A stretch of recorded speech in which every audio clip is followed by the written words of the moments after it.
Test, test. Hey, all right. Hey, guys, welcome back. Once again, I'm Ryan Keitlin. I'm the Program Director for Innovation Entrepreneurship Master of Science. And we're hosting one-on-one panels today as part of Global Entrepreneurship Week, hosted by the business schools and the graduate schools. So thanks for sticking around, and you will not be disappointed. Right now we have Alex Menendez, who is the owner of Instinct Films and Delve Productions Incorporated. He's a 1990 recording arts grad here at Full Sail University. He's an Emmy-winning professional videographer and photojournalist, and he's worked as a contract photographer for the AP, Associated Press, and Getty Images Sports Wire service. He's been all around the world covering sporting events and breaking news, and just a very interesting guy. So welcome, Alex, please. Hey, thanks for having me. All right, Alex, tell us a little bit about your business and your profession as a whole. All right. Well, first off, thanks for having me. I appreciate it. And thanks for everybody that showed up. My name is Alex Menendez. I own Instinct Video and Film Productions. I started that in 1997.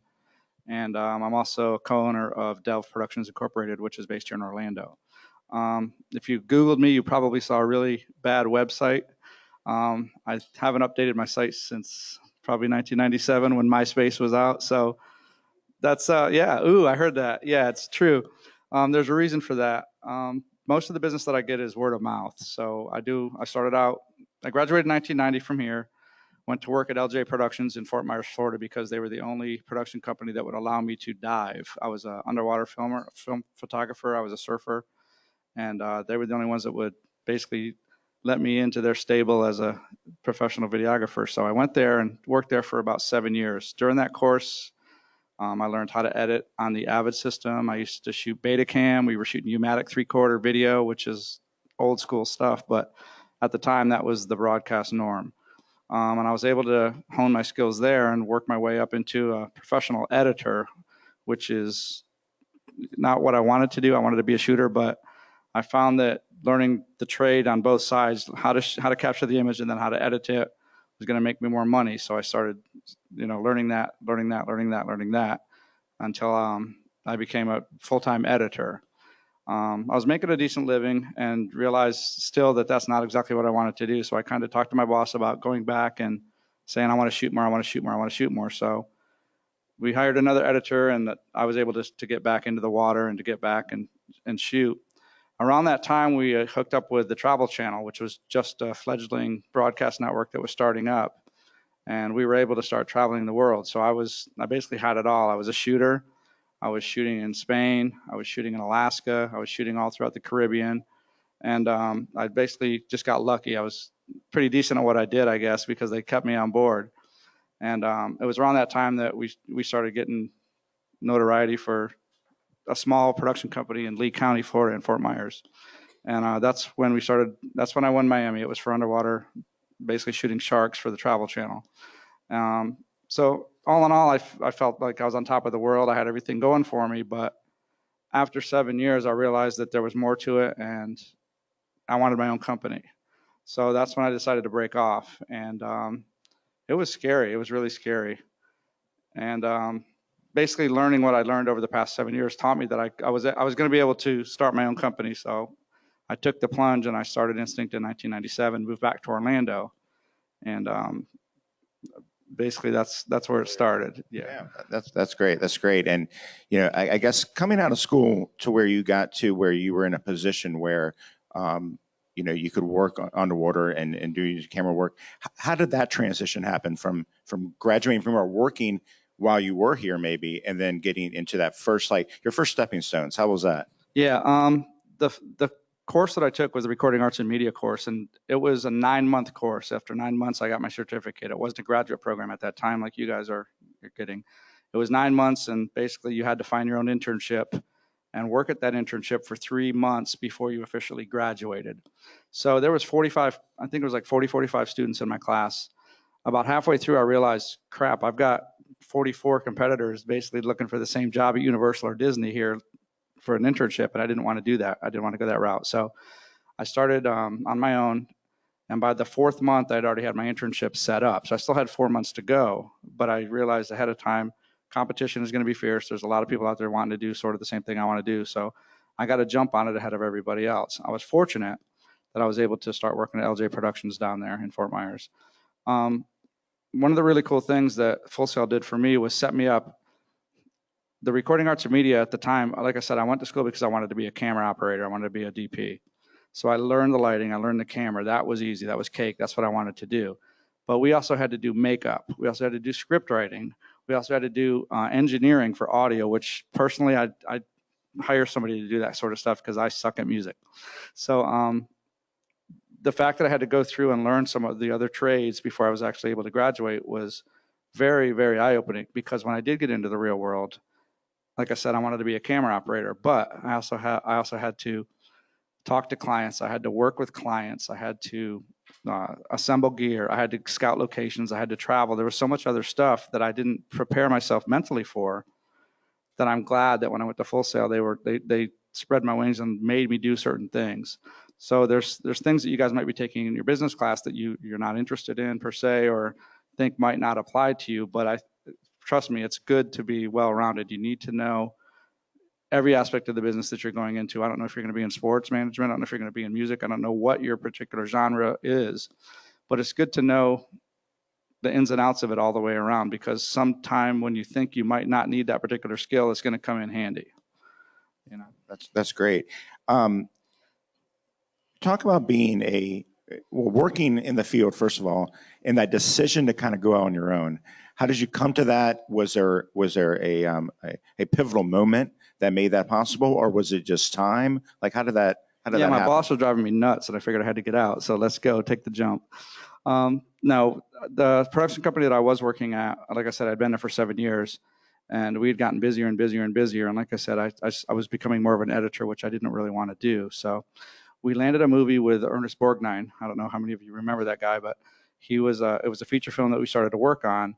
And my boss and his partner basically jumped ship out of the company into the film industry and started doing bigger and bigger jobs, which was interesting to me, because when he did that, he had a very large clientele in Fort Myers. At the time, we were the largest production company.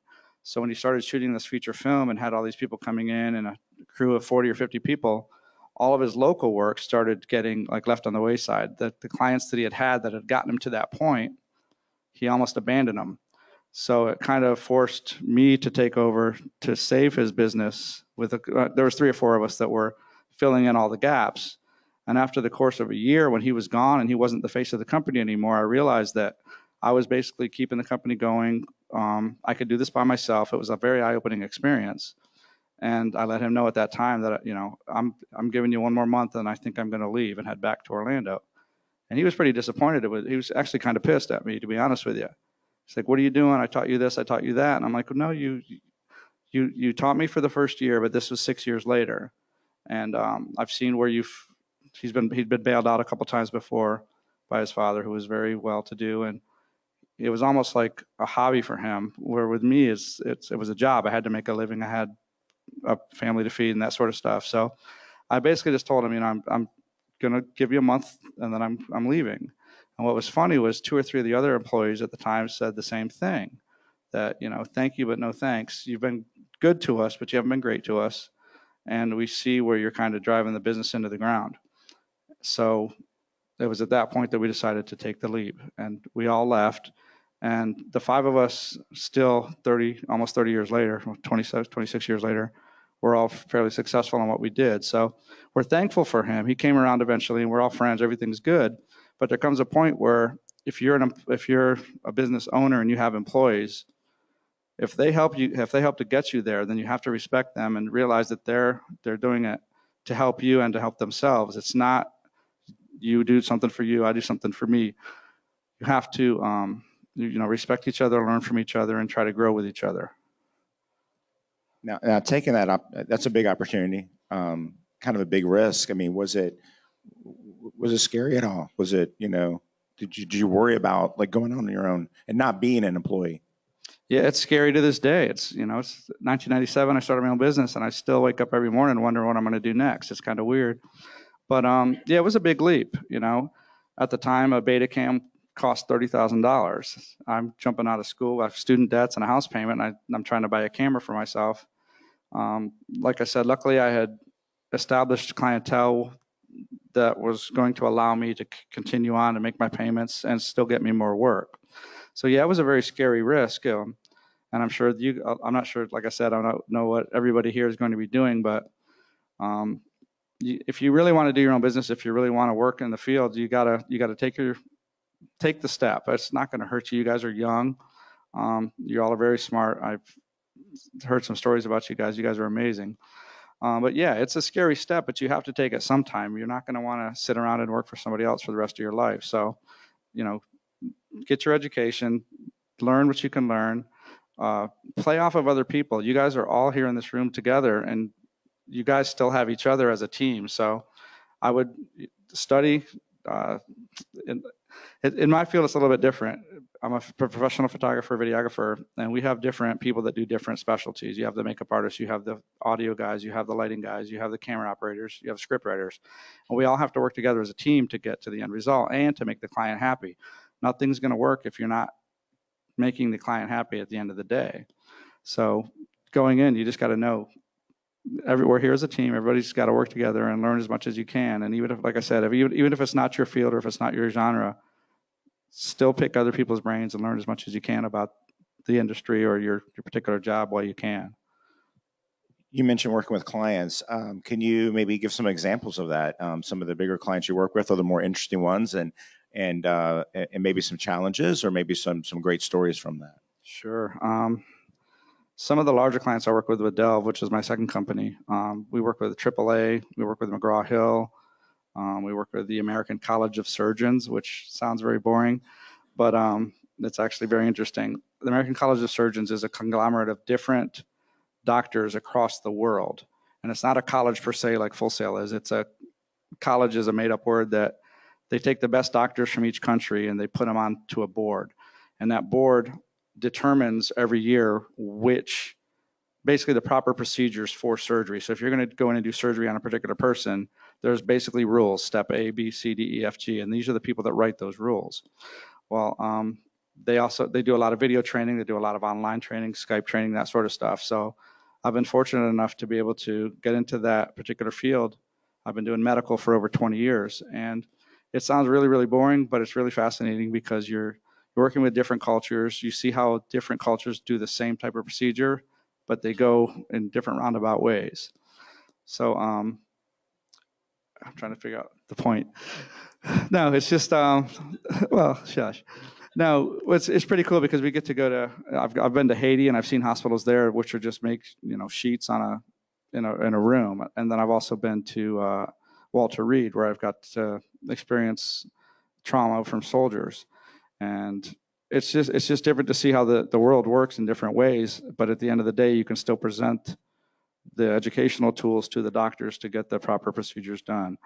And it's pretty eye-opening that different, I don't know exactly what I'm trying to say. It's just, I've gotten to see some pretty cool things. AAA is one of my clients, and they're a large organization, obviously. And they have, for the business industry, they have different sections. So there's how to drive, there's how to, I can't think of the word I'm trying to say. There's just there's 100 different people that work in 100 different offices, and each office is responsible for their own video production. So I could go in and talk to client A or office A, and they'll want to do something a particular way, but office C is absolutely not. We can't do it that way because of our liability. So you have to go in and you have to deal with each client in a different way, and you have to present them with what you want to do for them in ways that's going to work for them, which might not work for them in another area of the same company. Does that make sense? No, totally makes sense. Totally makes sense. When you you mentioned word of mouth, and that being the major draw, your major marketing campaign of just working with different people and having them respond to you and giving you other examples of companies to work with. Explain like how that process really works and how important that is to maintain positive relationships with your clients. Yeah, when I graduated from Full Sail, in Orlando, there were probably 100 production companies. Today, there's well over 1,000 if you were going to break it down into individuals with graphics or videos or still or whatever it may be. The internet was pretty new. Facebook was not even around when I started. So it would be, you'd go on a job and you would work for a particular company. If they liked you, then they would have overflow work, and I would end up getting some of that overflow work if they were too busy to provide their own, lighting guy or camera guy. So the industry at that time was very much, it still is, but at that time it was very important. Word of mouth was king. If you did a good job, people would hire you, people would refer you. Same type of thing now is if I get overbooked, or if I have too many jobs, or I'm double booked or triple booked on a certain day, I have a particular group of friends that I will hire or I will call, and we play off of each other pretty well. If they have a job that they can't do, they call me. If I have a job that I can't do, I call them. Mostly it's word of mouth, and if you do something wrong, or if you do something in this industry where you mess up and you don't try to correct it, then that gets around pretty quickly. All of us have had an issue where something's gone wrong, or it's rained, or something didn't get delivered on time and there was an issue. So you try your best to remedy that issue and get the job taken care of, but sometimes it's just out of your control and you can't do that. So you talk to the client. Hopefully the client, you have a good enough relationship where you'll understand that there was an issue, there's something that we didn't get, there's something that we missed. Now, if that was to fall back on you and you were the problem, or you were the reason that something didn't get done, then that's going to make you look bad, and you really have to try to remedy that as best as you can. But if you can't, if you just totally didn't care or just messed up, that in this town especially, a bad reputation grows quickly, and it's very unfortunate that that's how it works. But word of mouth can work both ways. It can work in a positive light and in a negative light. So it's very important that you try your best. You talk to your client ahead of time. You talk to the business that you're going to be working with, and try to get contracts negotiated ahead of time. Try to get the whole feel, the scope of the project done ahead of time, and make sure that you're in agreement with that. Because if something happened to sway off of a particular angle, and you guys weren't communicating from the get-go that this is what it was supposed to be, they're going to badmouth you, and that's a very bad thing. No, excellent advice. With your Instinct Films, you are a sole proprietor. Correct. And then you incorporated with Delph Productions. Yes. Can you get a little bit more detail of that? And I know students are sometimes inquisitive about the differences between those types of incorporations. Yeah, when I started in '97, I didn't have the money to become an incorporated. I wasn't a corporation. I was just a sole proprietor, which basically means I was doing business as. So Alex Menendez doing business as Instinct Films. So I was able to go out and open a bank account, get my business license, and start buying products and taking invoice as Instinct Films and get money coming in as Instinct Films. The bad problem with that is if something bad were to happen, I could basically get sued. They can come in and take my house, take my car, take my camera, take everything that I owned. So I started a second business, Delph Productions, with Steve, my partner, Steve Kidd. And we knew that we were going to be doing basically dangerous things. We do a lot of fire, rescue, EMS, first responder, public service type things. So we have helicopters flying, we have buildings burning, we have cars crashing, that sort of stuff. So when you do things like that, your client requires you to have an insurance policy, $1 million rider, $2 million rider, whatever it is. We also knew that we were going to be hiring local fire companies, fire trucks, car cutters, things of that nature. So we incorporated, and that basically takes the liability burden off of myself, per se. We do everything under Instinct. We have big contracts with the government. There's a lot of, if you work with the government, they require you to have there's stipulations that they have when you sign a contract with them. So we incorporated, and that's the reason why. Yeah, and that's important when you're starting your business too, to make sure that you have those the correct information, or you can get into some issues, so maybe with different how you're funded, or even some taxes, or that sort of thing, and there could be some pitfalls there. Have you experienced any of those, or have you gone through any difficulties with that stuff, and just kind of learning the nuts and bolts of actually of running a business from a quantitative number standpoint? Yeah, running a business is pretty hard work. I spend about 15% of my time actually in the field now doing that work that I like to do, and I spend 85% covering my butt. Taxes are a nightmare. You have to do quarterlies. As a sole proprietor, I do quarterlies, which is every 3 months you have to basically add up how much money you've taken in and cut the government their particular cut. It's a nightmare. And you're also, as a business owner, responsible for insurance, timing, scheduling, making sure the job gets done, booking stuff on rainy days, getting the gear there. There's just a lot of stuff that you have to keep your eye on. I know the incidents you're talking about as far as taxes go is about 15 years ago, I purchased a house, a second home, and that was going to be used as a business. I had rented different studios. I'd rented different properties and decided that I was just throwing my money down the drain. So I was going to buy a house to use for a studio. So I bought the house, and I was writing checks through the sole proprietorship. I was writing checks from Instinct Video and Film Productions to pay the mortgage every month. So for 3 years this went on. Wrote $1,000 check, wrote $1,000 check, wrote $1,000 check, paid the taxes on the house, wrote $1,000 check. All that was through Instinct Video and Film Productions. Well, I got a knock on the door from the IRS saying, we have an issue. You were doing this wrong. I'm like, what do you mean I'm doing this wrong? I'm paying my taxes. I'm paying my bills. Yeah, but you're not paying it as Alex Menendez. You're paying it as Instinct Video and Film Productions. So basically, they wanted to charge me $17,000 in fines because I was paying my bills. I didn't understand it. I didn't know the rules. Ignorance is no excuse, I guess. I was supposed to write a check from Alex Menendez, even though it was the same account. I was supposed to write this check with this name on it, not the one with Instinct Films. So at the end of the day, we settled for, I think it was like $9,000, but I didn't know the rules, and they didn't explain it to me until the fines got so big that they can come and collect. So you just have to know different, cover your butt. If you don't have a question, it's better to spend $150 on a lawyer and get the proper information than to do what I did and get worked. Right. No, and that's a good life lesson. I think when you start your own business too, and you mentioned the 15% of being the passion and the 85% being the grunt work. Sometimes they overlap, right? Yeah, you're out in the field sometimes. doing, yeah, right. Sometimes you get some good jobs. and other times, though, it's really making sure, we talked about earlier about having that goal, that dream, that vision. I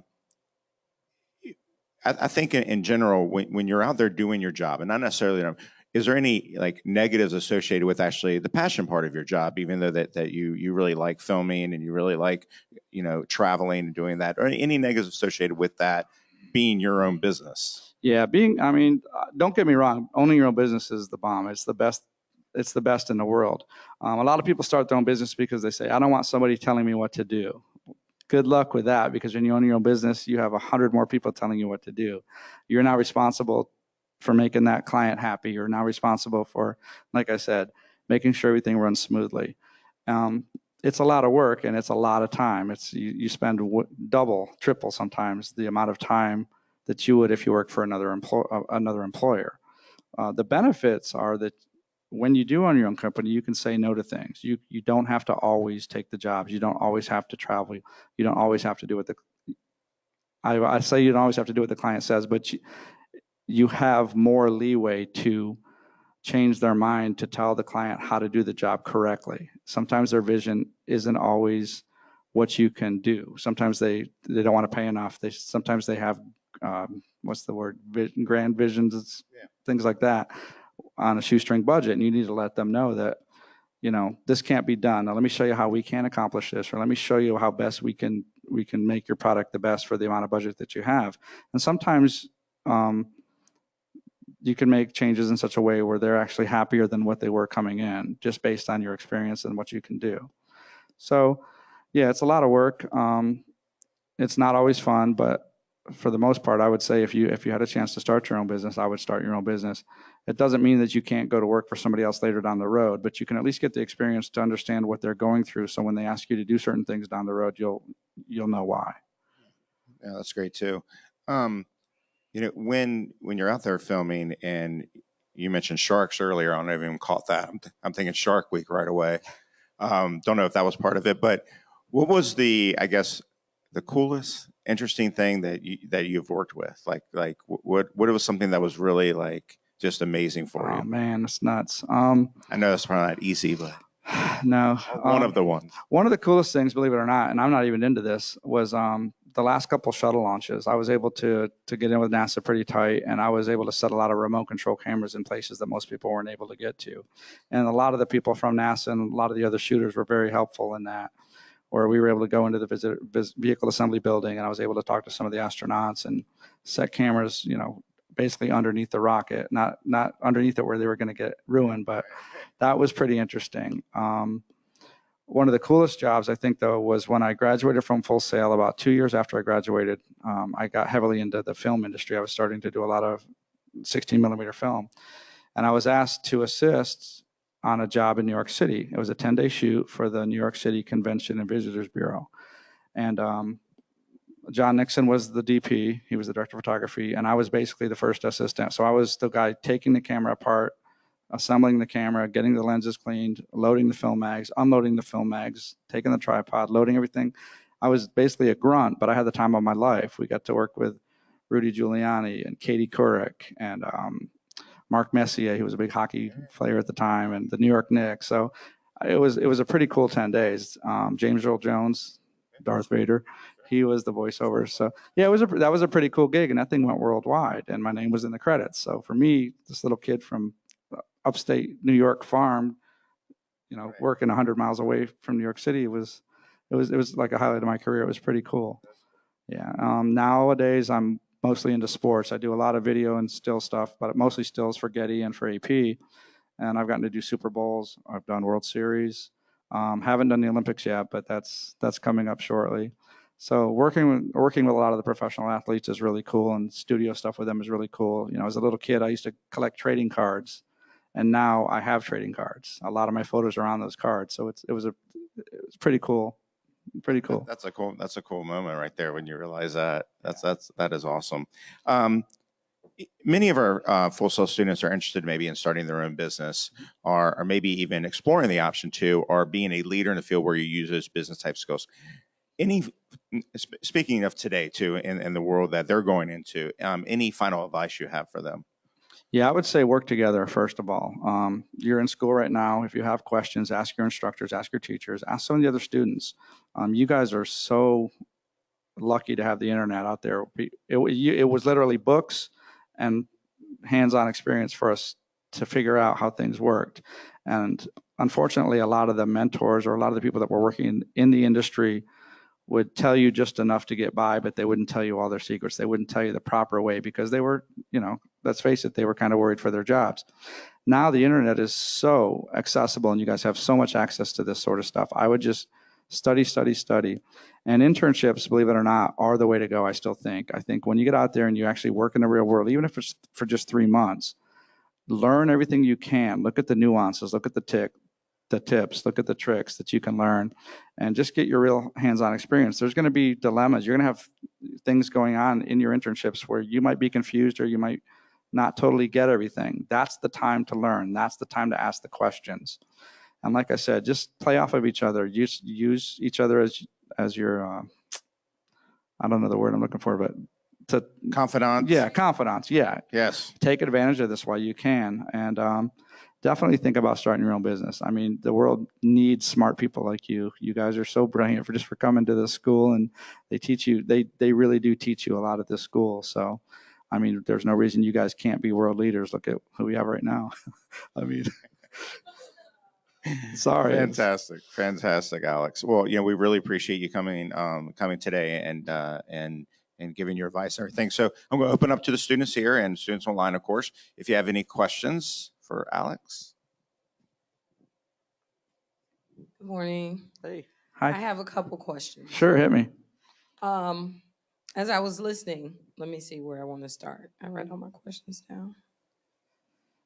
Okay, so I heard you mention a lot of top-tier clients, and I know you initially said you've been hired by word of mouth. But I did want to ask you, what about, have you ever had to bid on jobs, or how do you, if it's not a word of mouth client, how do you go about getting hired by particular clients? Yeah, once you get into the industry and people start to know your name, they start sending you RFPs, requests for proposals. So what that is, hey, we have a job coming up in 3 weeks. This is what we want to do, and they'll send you basically a storyboard, and they'll say, we need you to bid on this. Now, you don't know if they're talking about a $10,000 job or a $100,000 job. So you have to basically tear it apart. You dissect it backwards. At the end of the day, this is what they want. Let's just say it's 3 30-second commercials. You have to determine, A, is this a commercial for local, or is this a national commercial? So there's already a difference right there. Local commercials are going to pay less. In Florida, they're going to most likely be non-union. If it's a national spot, Disney spot, something like that, you're going to have to go, union, not union for the most part, but a lot of the actors are going to be paid on a higher scale.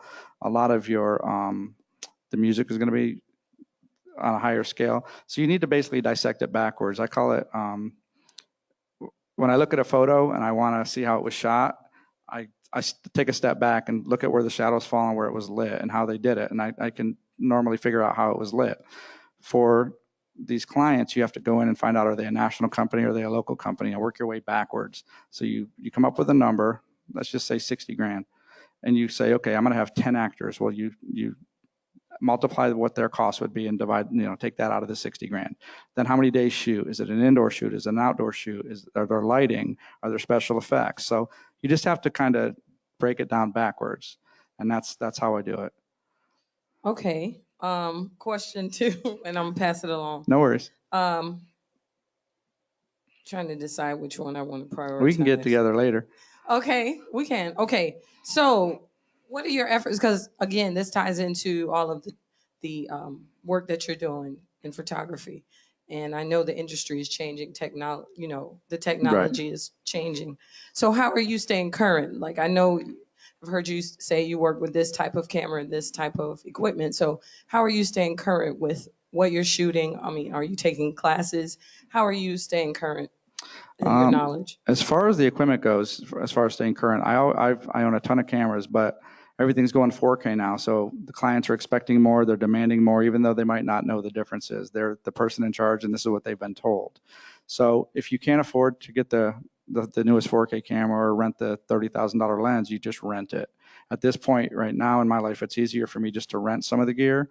I have my own lighting, I have my own audio, I know those, but the cameras are changing so rapidly, and the size of the files have gotten so magnificently huge that you've got to update hard drives. Everything's going bigger, bigger, bigger. So instead of me wasting my money on something that's going to change 6 months from now, I'm just renting the larger cameras at that point.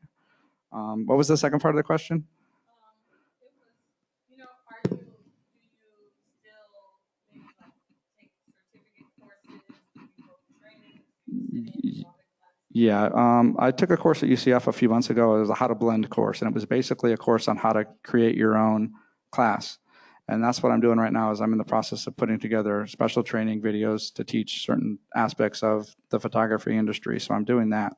I do keep up with a lot of the trends. I'm always on the internet. I'm always on, some of the business magazines and reading what's the coming trends are, just to see how it's going.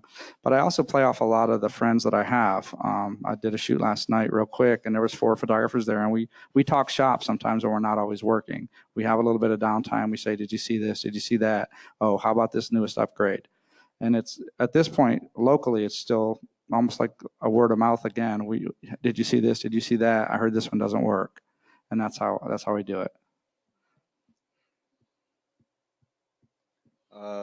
Hi, I'm Daniel. I'm in the sports marketing and media bachelor's, and I wanted to ask you 2 questions. Sure.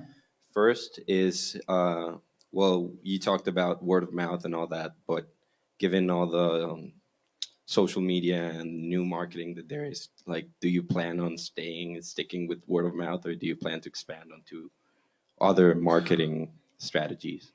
Yeah, that's a good question. Twitter has changed the world for me in the last couple of years. What's funny is a lot of the advertising agencies that I get work through now, they don't necessarily go. It's not word of mouth, because these agencies are in Chicago and Los Angeles, Las Vegas, and New York, and they don't know me personally. So they've actually gone. I think it's a step backwards. They've gone to Instagram, and they do a lot of their not pitching, but they do a lot of their searching for photographers based on hits. So there's a lot of photographers I know that have gone out and actually purchased, 50,000 followers or 100,000 followers in hopes that they're going to be the next person to be found. And it's kind of a backwards game. The Instagram, you can put a lot of photos up on Instagram. I have a lot of photos up on Instagram, and you might get found. So what I've done, instead of waiting for them to find me, is I started following the editor of Rolling Stone. I started following the editor of Time Magazine. I started following the picture editor of Wired Magazine. And you start an interaction with them, and in hopes that someday you might get found. And I know some people that have gotten jobs that way. I'm fortunate in such a way that I'm a contract photographer for both the Associated Press and for Getty Images. So I'm constantly getting phone calls for work, which is here in the Florida area. So what I'll do is I'll travel, and when I travel, it might not be on assignment, but I was in Alaska 3 months ago, and it was for fun. But I was able to take a bunch of really cool photos and put them up onto the Associated Press website, which got me more hits, got me more work. And so it's kind of a double-edged sword. The internet works for you in a good way, and it also works for you in a bad way. What I would suggest for you guys to do is, if you can, instead of word of mouth, because you guys are still in school and you're just now putting your foot into the water, is start following some of the people that you want to work for, some of the people that you want to associate yourself with, and start some sort of relationship with them. Let them know that you're there. You don't have to bug them, but mention them in some of your tweets or mention them in some of your other social media campaigns. If you're doing a blog, reach out to them and ask for a critique, something like that, just to get yourself seen. You might be just one little star up, in the universe, but right now nobody knows that you're there unless you make yourself known. Okay, thank you. And also, you talked about working with athletes among many others, but I wanted to ask you, like, how is it to work with them, and how is it different to work with them than working, say, with surgeons or with whatever other client that you have? I do a lot of portraits. I do a lot of stuff for NASCAR. I do a lot of boxing. That's my biggest sport right now, is boxing, and I'm friends with a lot of the boxers. I know everybody. So for me, that's lucky because I've been in the industry so long that it's not a big issue to work with them. When I do stuff with like Danica Patrick or Dale Earnhardt Jr., I have them for about 3 minutes. So I'll get to let's just say the shoot's at 12 o'clock. I'll arrive at 8 o'clock, find my location, start setting lights by 9, get everything done by 10 o'clock in hopes of them arriving on time. And most of the time they don't arrive on time. So you're sitting there an extra 2 or 3 hours, but it's better to be early than to be late. So I get there early. When they arrive, it's normally a handshake. You've got their PR person saying, "This is Dale, this is Alex. Hey, nice to meet you. Here's what we're looking for." Hopefully the client, when they assign me, they'll give me copies of photos that they want to replicate. This is the look we're looking for. We need sunglasses on, sunglasses off, hat on, arms crossed, whatever it is. And normally you only have a few minutes if they're not there specifically for you. If they're on like a media tour where they go spot to spot to spot, you'll get them for a minute or two. If it's a campaign where you're going to have Dale Earnhardt or somebody for an hour or two, then it's a little bit more lax. But what you want to do is you want to keep them at ease. You want to keep them comfortable. So I'll set up 2 or 3 different locations. I'll have a black background in this corner. I'll have a white background over here, and maybe a car over here. But you have to pre-light those, get everything set ahead of time. The athletes themselves are cool. It's the PR people that are the nightmare. So, you just deal. And some of the guys, some of the girls that you shoot, they really want to be there. They're really excited for it. Sometimes they're not. So you just have to be cordial, be nice, get your job done, make sure your settings are right. Because if you mess that up after having all that time, you're not going to work again. Okay, back to me. Oh, there she is. I'm on mic hog. No, I guess I'm feeling the energy from you being up there and talking about what you're doing. Me too. I can feel the passion about, what you're doing. So my question is, and you may have hinted on a little bit in the earlier part of the interview, when you started your career, did you have this vision that you would be doing all of these things right now? And how did it affect you when you did see everything changing and your path? No, I didn't. I always wanted to be a photojournalist. I knew that. And I also wanted to be a marine biologist. So coming out of high school, I surfed. I was all throughout the Caribbean. That's all I did. And I knew eventually I would become some sort of photographer. I wasn't sure what. After going to Full Sail, it ignited something in me where I wanted to become a filmmaker. So I graduated about a year after I graduated. When I was working at this company in Fort Myers, there was a TV network. It was called the Sunshine Network, which I think is now Fox Sports or FS Sports. I went out, rented a bunch of cameras, and started following the surf tour. So I was going up and down the coast, shooting all the surfers. Kelly Slater was 9 years old. So it was things like that. And little by little, it grew. I didn't know where I was going to be. I didn't know where I was going to end up. I just wanted to shoot some surf films. And if I could make a little bit of money, great. Maybe work my way into some sort of cameraman for ESPN is what I wanted to do. I wanted to shoot football games. I wanted to be the guy at the 50-yard line up high, just going back and forth. That's where I saw myself 25 years ago. Life doesn't always go as planned. You realize that the guy that's had that job has had that job for 10 years, and there's no way I'm going to bump him off. So you just got to keep dreaming and just, I just kind of pinballed. I went this way, and then I got into medical, then I got into this, and 30 years later, I'm pretty comfortable where I'm at. I'm having a good time. I like what I do, and you just keep pushing forward. Like I said, if you have a passion for something, jump into that genre. If you have to volunteer to get in, just make yourself known in that particular genre. Enjoy what you do, and eventually good things are going to happen. All right, we got time for one more question. Hi.